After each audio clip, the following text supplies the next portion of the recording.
Hi, Horrible Opinions here, and welcome to my annual Point That Is Ridiculously Bad Taste and Laugh. But before I start, let me clear something really fast. Right now, at the time of releasing this video, I haven't uploaded my fall and winter tier list video. I was extremely procrastinating and just didn't have the time to watch anime. That means a lot of animes will be missing, so this is the reason why you won't see a lot of good ones. Another thing is that these top of the year videos are not just for animes released that year, but for every anime I've seen that year. So it can even be shows that are decades old. And last thing, because this year's list is way shorter than I wanted it to be, I will combine my top anime and manga together. So this first half of the video is about anime and the second is gonna be about manga. With all of that said, let's get to my best animes of 2024.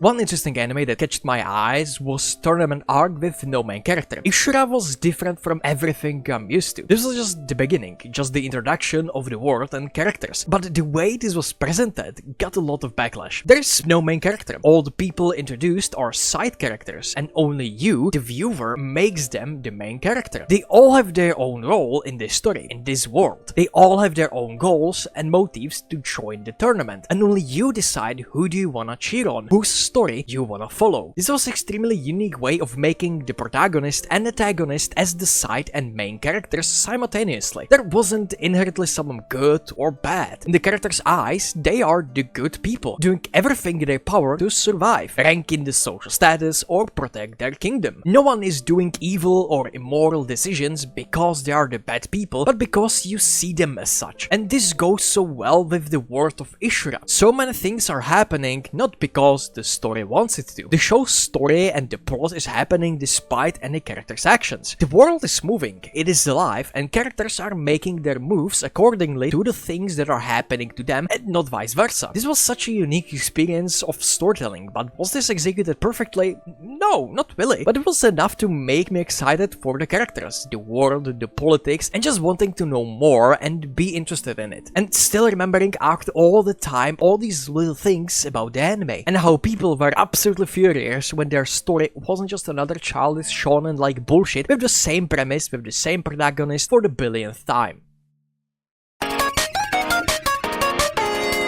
I'm very annoying when it comes to adaptations, because whenever there is a new announcement, I've either already read the manga or spent my whole week reading the manga the same day the anime trailer dropped. But this one is a little different. I did not read the manga, and I still enjoyed the fuck out of The Witch and the Beast. You know what? Character development? World building? Nah, just give me badass anime waifu, I'll get to it, beating the shit out of magical people. Is there anything else I have to say? Okay, she might be he, and he might have got cursed by a very strong witch, and she put him in a body of a girl, and he might be not really human looking. But whole is a whole, and this looks like a female whole to me. So as I was saying, Gido is a waifu material beating the shit out of everyone in a beautifully animated scenes, doing absolutely justice to the manga, and magic is just the cherry on top. And now go fast to number 5 or I'll start remembering the negatives about this anime.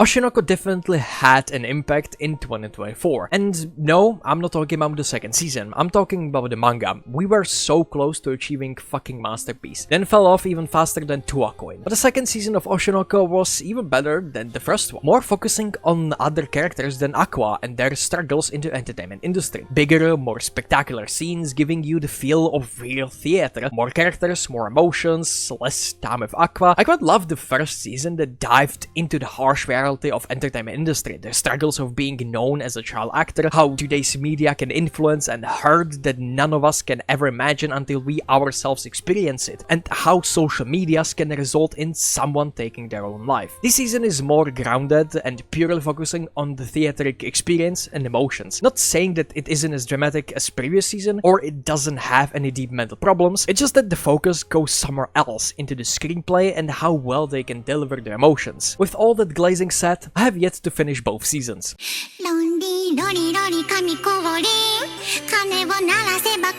Well, I'm beyond salvation, and I already have reserved place in hell since 2009, so I might as well go all in. Gushing over magical girls was one of the greatest animes that year, and if you don't agree with me, you're fucking lying to yourself. You loved watching that girl sexually abusing 14-year-old magic girls and pleasuring them to the point of mind break. You loved that shit. You know it was peak. You know it was cinema. And what's wrong with it? Absolutely fucking everything. But I'm not ashamed of saying that out loud. It was unhinged, possibly even inhuman, but Satan damn it, it was entertaining as hell. Was it fucked up? Fucking yes. Am I now in FBI's database for possible pedophilia? Most likely. But gushing over magical girls was absolute fucking masterpiece and no one can prove me otherwise.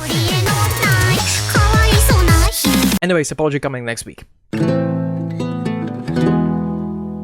I'm so glad that DanMachi has gotten its popularity. The manga always seemed like something more people will talk about. It is very interesting cast of characters in a very different environment, and even if it's just a dungeon, it is way more detailed and thought through than most anime worlds. It actually feels like a living thing with monsters that evolve for that environment, and the anime adaptation shined a huge light on this masterpiece. The huge thing that I could mention about DanMachi is its story. How it shows dumb characters doing their own thing, just goofing around without any care in the world, you mostly just doodling on your keyboard after watching way too detailed brutally murdering wildlife, but then it hits. It tries to shove into your brain the false narrative of a very funny and chilling cooking anime, and then it brings you back to reality. They are in dungeon, full of monsters and traps that tries to kill them. It is a very dangerous place and always has been. And just because you are following the story of a bunch of mindless idiots, where one of them is obsessed with eating anything that moves, does not mean they are not in danger. They have set their goal of rescuing his sister that was eaten by a huge dragon, and it's not gonna be an easy walk to achieve that. They will have their fun time together, doing the most weirdest shit possible, but when this story needs to be serious, it will get very serious. This was only the first season. First, before I say anything, let me go forward and apologize to Dandadan's adaptation. I was wrong, and Dandadan can be adapted. I was going into this anime very skeptical. I didn't believe it could be adapted into great anime. I've seen this as a Chainsaw Man adaptation. It's a really good adaptation, but the problem was it was way too good, and it lost the Tatsuki Fujimoto's unique style in that gorgeous animation. And I thought the same is gonna happen to Dandadan, but it was the opposite. Dandadan manga, even if the story is still extremely good, the most striking thing about it is the mind-blowing art that is, by the way, released fucking weekly. I don't know how is that even possible, and I don't wanna know. And I felt like the craziness and the insane art would get lost in that adaptation. Thank God I was wrong. Not only it looks good, it achieved to adapt that craziness through things like sound, music, or voice acting. Even when I absolutely hate Okaran's voice actor. Don't take me wrong, he's insane, but I just can't stand his Tanjiro's voice. Simply put, Dandadan was a pleasant surprise that managed to pull off absolutely everything I was afraid of, and the only flaws are my own personal likings. Surely, that Uzumaki adaptation that we have waited almost 4 years for is gonna be that good as well. Here are some honorable mentions that doesn't really make sense to put them in the actual list, but are definitely still worth mentioning. So one of them is Konosuba. I mean, it's Konosuba. Do I have to say anything else? I don't think so. 11 out of 10 masterpiece. And the same goes for Frieren. I take it as 2023 anime, even if it ended in 2024, but I don't wanna put it again as #1 anime of the year. And exactly the same goes for Apothecary Diaries. There are extremely well-made animes deserving #1 spot, but I see them as 23 animes. As I've already said. But don't worry, there are animes from last year like Undead Unlock, which I really enjoyed, if it wasn't for the long recaps every episode or the unnecessary backstories and exposition. But the action was dope with great animation. Well, and that's it for honorable mentions. There is definitely nothing else. Was this season of Mushoku Tensei perfect? No, but the overall payoff was. What fascinates me about Mushoku Tensei is how it's taking its time with the most useless arcs where there is nothing happening, but we need it as a part of the development. We can just jump from one action to another. There needs to be some middle part of our characters, and because we got the slow and boring school arc where we could learn more about the characters and the world, the next season with the action and the second biggest turning point in the series would would hit even more. It's taken its sweet time to create believable characters and a world that is not just an idea, but the real thing. That's what makes Mushoku Tensei so great. Not having some simple character that does stuff that benefits him the most and has even thicker plot armor than John Wick, not skipping through long times with other characters so we can more understand them and sympathize with them. And only after that, we do some action. And this season action was fucking strong. And not only that, these motherfuckers decided to release the wildest specific episode on a fucking Father's Day. This could not be coincidence. They knew what they were doing. And then there was the payoff. I don't care if it was stupid or some characters' actions didn't suit with your taste. As soon as Redus returned home and there was the whole episode talking about what happened around the table, that's when it all hits. That's where all the time with the characters paid off. That's when this is the most emotional episode. This is where Mushoku Tensei shines. And this is where it became my personal favorite season of Mushoku Tensei.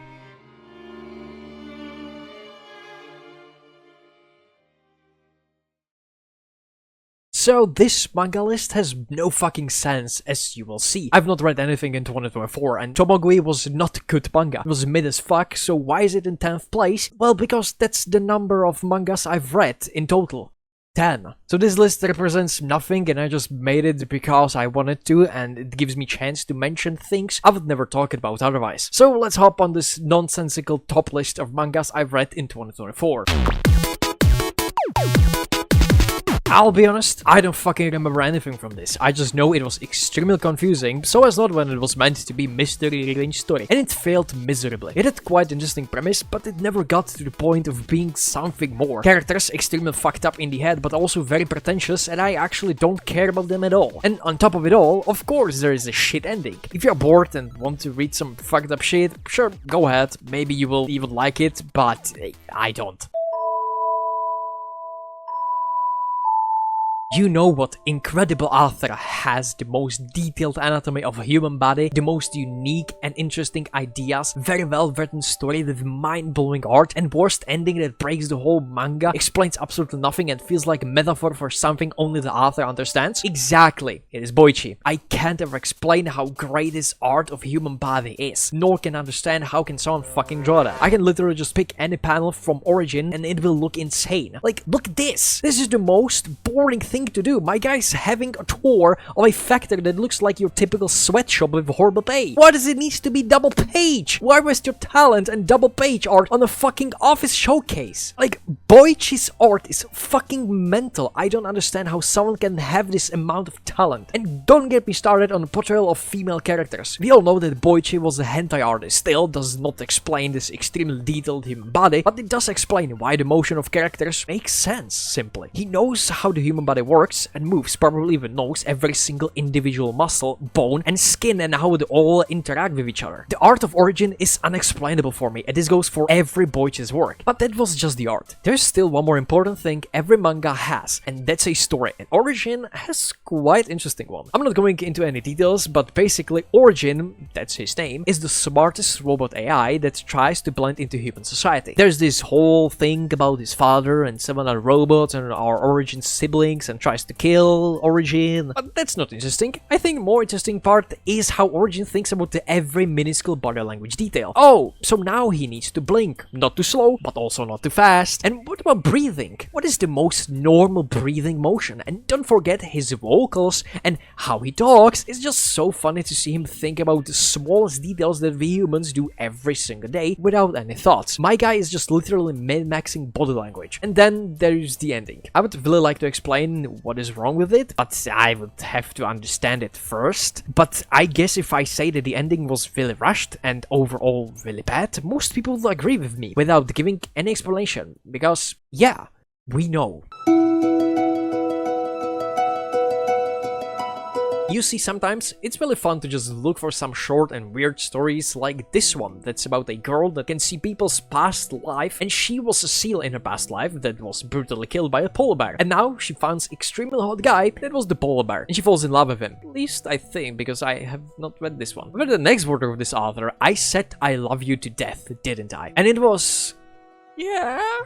I mean, it is only 4 chapters, so obviously you can't expect huge character development, but that's what I'm looking for. Short but catching story, and if we add abuse, manipulation, suicide and other similar stuff, there's a huge chance I will probably enjoy it, and I did. It wasn't the best, nor it did had some deep philosophical or psychological meaning. It was just a short love story with seemingly obvious cliches, but then it throws the twist at you, and I was like, oh, okay. It's kinda hard to judge these short stories. You can't have the same mindset as if you're reading a manga with hundreds of chapters. I'm not looking for huge character development and understanding, I'm just looking for interesting idea and topic. And this story might not have the best execution or enough time to fully dive into the minds of the characters, but it was interesting enough for me to remember it and talk about it mainly positively. Well, this is very interesting one, and I don't know how to feel about it. Is it bad that I put Origin that low, or the fact that I actually hate Kagurabachi and think it's the most overrated garbage? Now, put down your pitchforks. Let me just explain myself, and then you can start rioting. I have nothing against the art of Kagurabachi. The opposite, actually. I think it's the strongest side of this manga. Like, the art looks fucking incredible. Basically, everything that has something to do with the art is really good. Everything else, though, is garbage. Like, the main character. I've seen this type of character and his progression and development multiple times. This is nothing unique. This is not something I would call the absolute peak. I would call this fucking mediocre. It's just that the idea of Kagurabachi is not something very interesting. It's just the presentation that makes it look really cool. Some other issues I have is the pacing. I don't know, it's just sometimes it feels like a mess. It sometimes jumps from a scene to a scene and is a little disorienting. Like, it just doesn't make sense. Or straight up skips a whole segment of fighting, because why fucking bother creating a good story when people reading this are more brain damaged than someone who unironically uses Twitter and types shit like newborn babies only know their orientation. Brother, babies don't even know the concept of object prominence, but I guess not even the Kagurabachi fans, because they have never experienced what being loved means. Get it? Because they don't have any parents.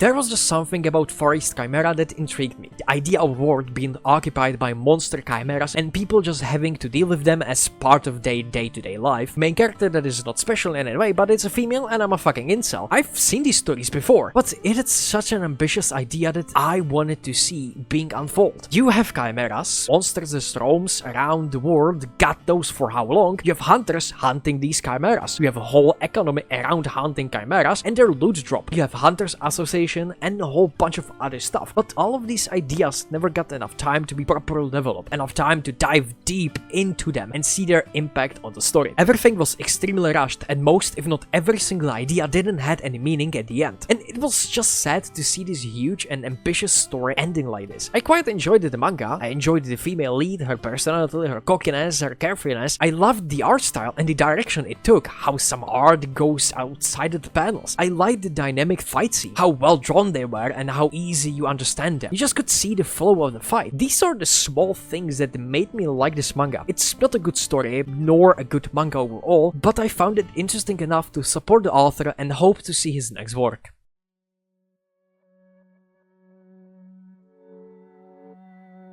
I do be loving some great horror stories, and oh boy, this one was a good one. I am not here to try and explain how the fuck do you read this mess. It is these small stories, one after another, seemingly having no connection to each other, and you are correct. These are radio stations, each station having different type of story and horror aspect that if you pay close attention, some of them do connect to each other, but still makes no sense. Just because they're really short stories, only a few pages long, doesn't mean they are not scary. I actually think the less you know, the scarier it becomes, and some of the panels are straight up fucked up. I was genuinely horrified scrolling through some of these panels. Like, look at this shit. I'm getting huge hideout vibes from this, and I hate it. I think the most interesting thing about this manga is how nothing makes sense, and how you slowly start to uncover that the creepy stuff is not just happening in the manga, but it all happened to the author. He experienced some horrible creepy stuff and he wrote short stories around his experience. He then later on had some further information about this manga, why he started writing this, and some more horrifying stuff that was happening to him, even some that are so fucked up he can never talk about them. This is the type of a psychological horror that I'm looking for. Unfortunately,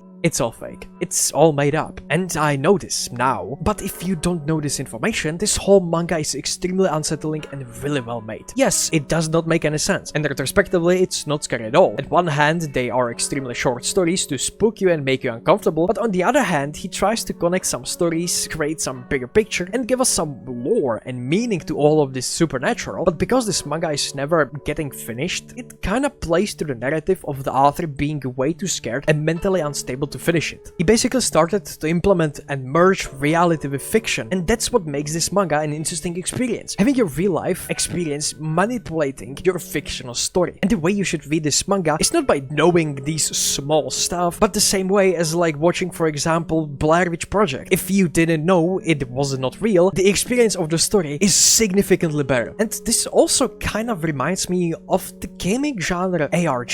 So basically what I'm trying to say is that PTSD Radio is our pet Scott too.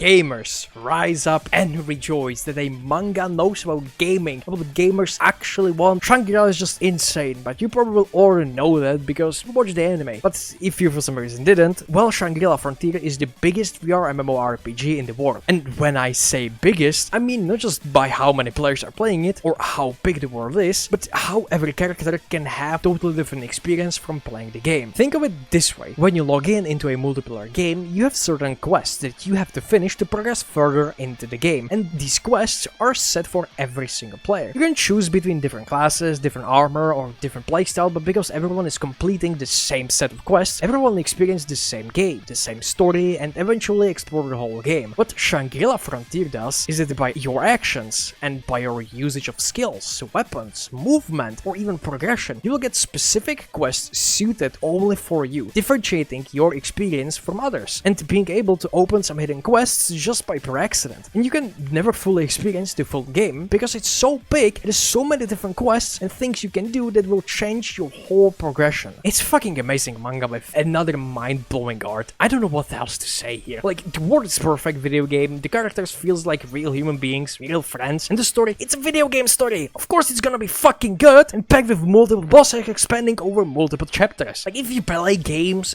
or you're a gamer and think, oh, SAO is the best representation of gamers, fuck off, go read Shangri-La Frontier.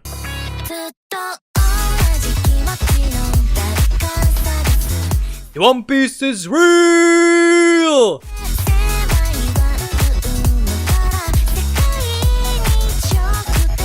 Okay guys, hear me out. Frieren. This time I've read the whole thing, and I have to say, it's just fucking masterpiece. I don't think I need to talk about it. I think that everyone watching this video knows it's my all-time favorite story. And if you didn't know, well, welcome! My name is Nitenn. I will literally find a way to talk about Konosuba, Tatsuki Fujimoto and Frieren in any topic. Subscribe! Frieren is just incredible, and I will make a deep dive video about it in like 10 years. I mean, I already started writing a script for it in October, so yeah, subscribe so you don't miss my 10-year anniversary special.